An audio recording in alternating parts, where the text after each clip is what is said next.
Hai, selamat datang di Klik Corner, podcast pengembangan diri bersama Klik.id untuk bantu kamu menjadi lebih baik. Hai Klizen, kembali lagi di podcast Klik Corner bareng aku Michael dan salah satu psikolog Klik ada Cisenen. Halo Cisenen. Halo, Klizen.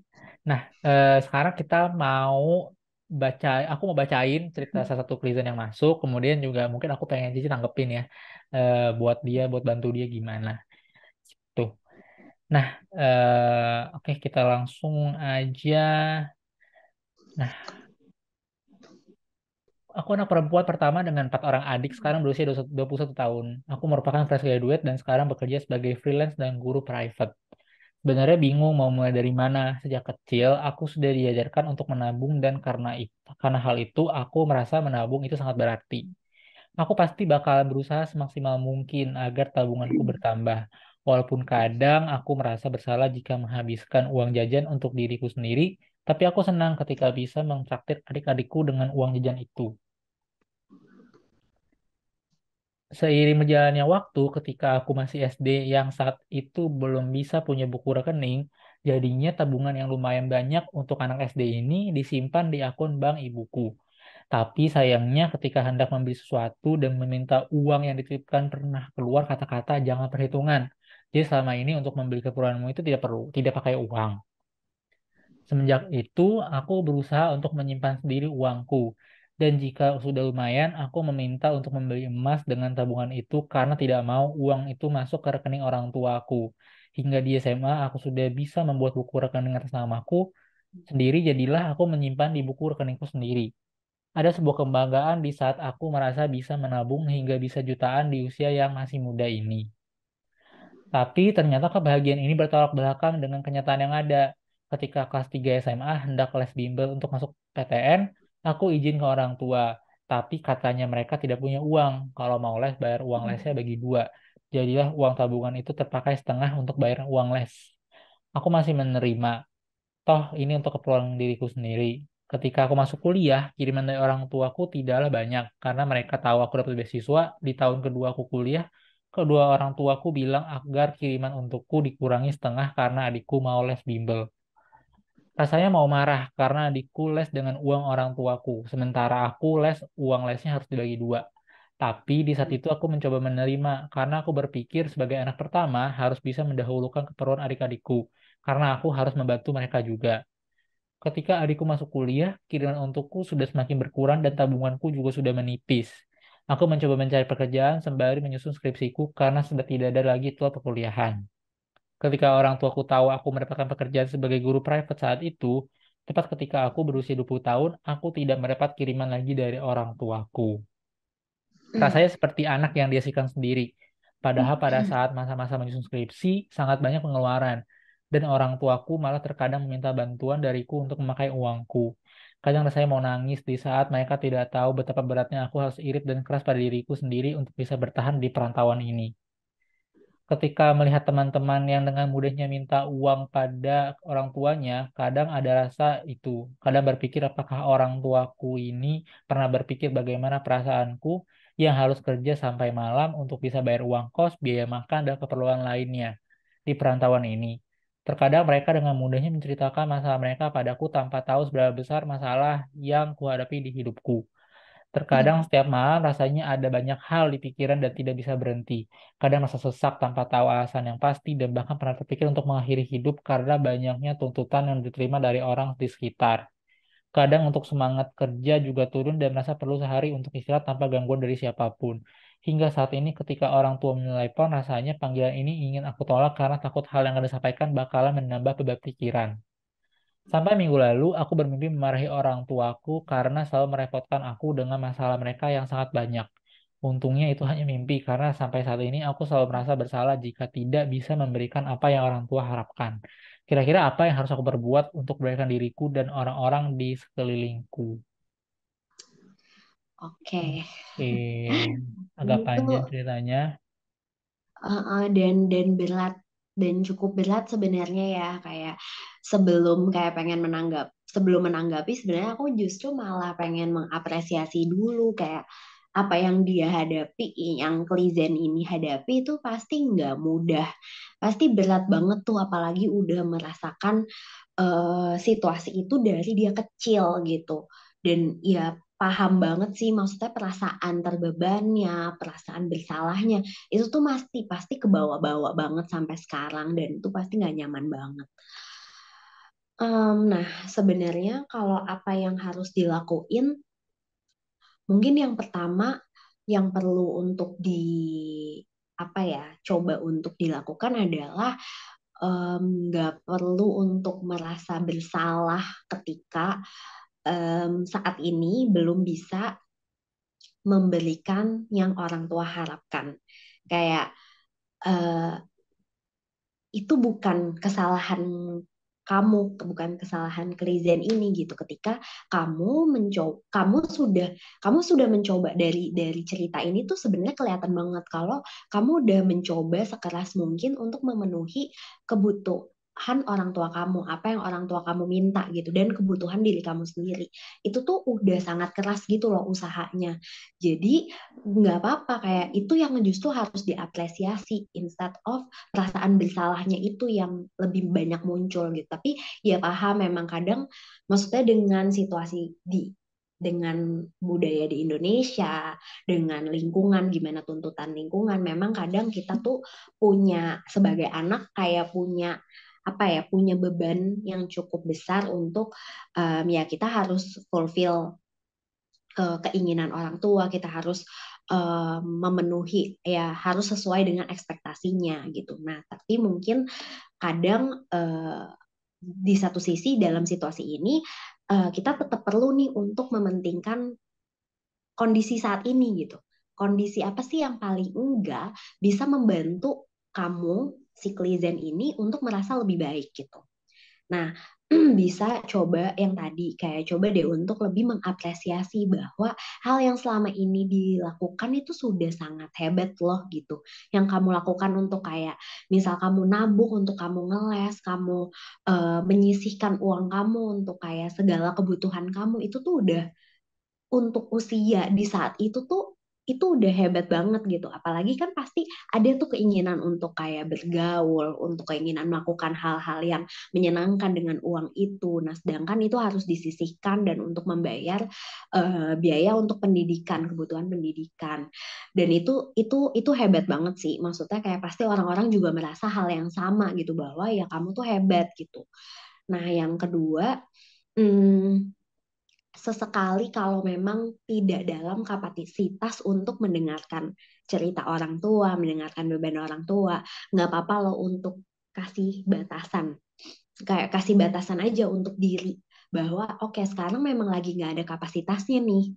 Coba untuk kayak mencari waktu, kira-kira kapan ya ada kapasitas. Mungkin ini untuk mengurangi rasa bersalah juga. Misalkan lagi nggak mau ngangkat telepon orang tua nih, eh, ya udah nggak apa-apa gitu, karena memang mungkin lagi capek banget, misalkan lagi kerjaan lagi banyak apa segala, daripada itu cuman menambah tekanan, ya udah oke, coba aja dulu nggak diangkat.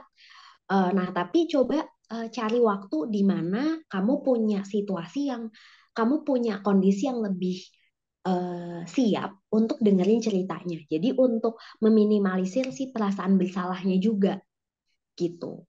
Nah, terus apa ya? Terus mungkin si batasan ini sebenarnya bisa aja tuh untuk diterapin untuk ke hal-hal lain.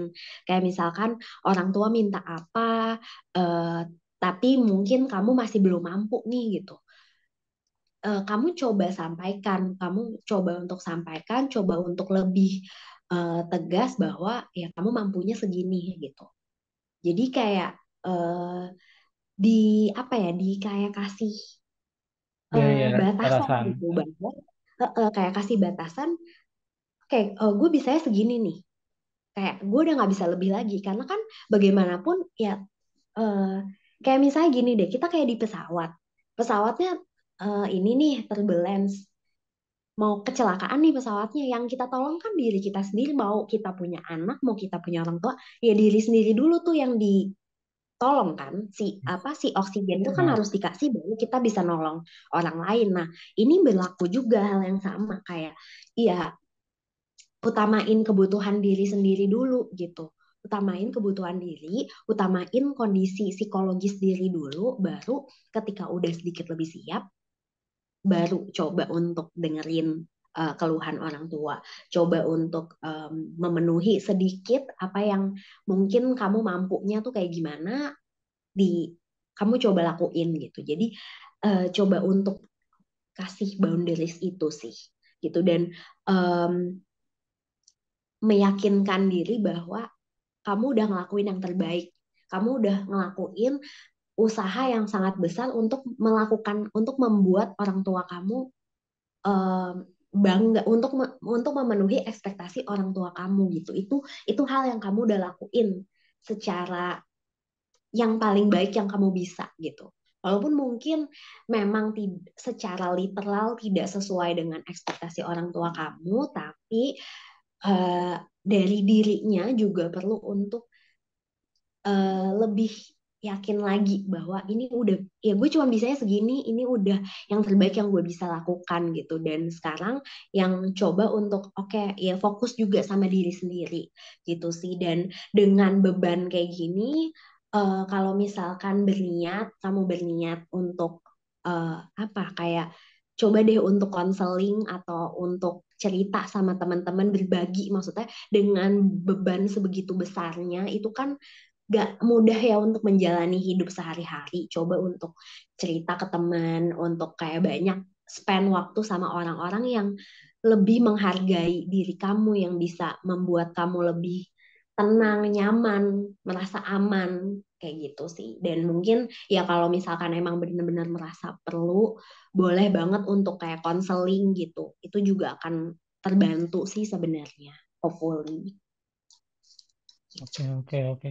Nah, tadi kan Cici kan sempat ada singgung soal kayak bikin batasan dan kayak semampunya aja. Nah, sebenarnya kan kalau banyak orang mungkin kondisinya kayak gini ya, dan maksudnya kayak mereka ketika menyampaikan itu ke orang lain, ke orang tuanya atau orang sekitarnya akan mikir kayak, kok lu egois banget sih, kan itu orang tua lu, tanggung jawab lu kayak gitu. Itu sebenarnya gimana sih dari sisi psikologi, kayak apakah sebenarnya kita tuh diperkenankan nggak sih buat ya nggak apa-apa gitu loh, buat kita nggak harus bantu orang tua kita, yang penting kita bantu diri kita sendiri tuh, menurut psikologi itu gimana sih? Apakah sebenarnya diwajarkan atau enggak sih, Ci?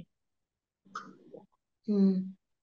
Sebenarnya itu tuh akan balik lagi sih ke value diri as a person ya, karena masing-masing orang pasti beda.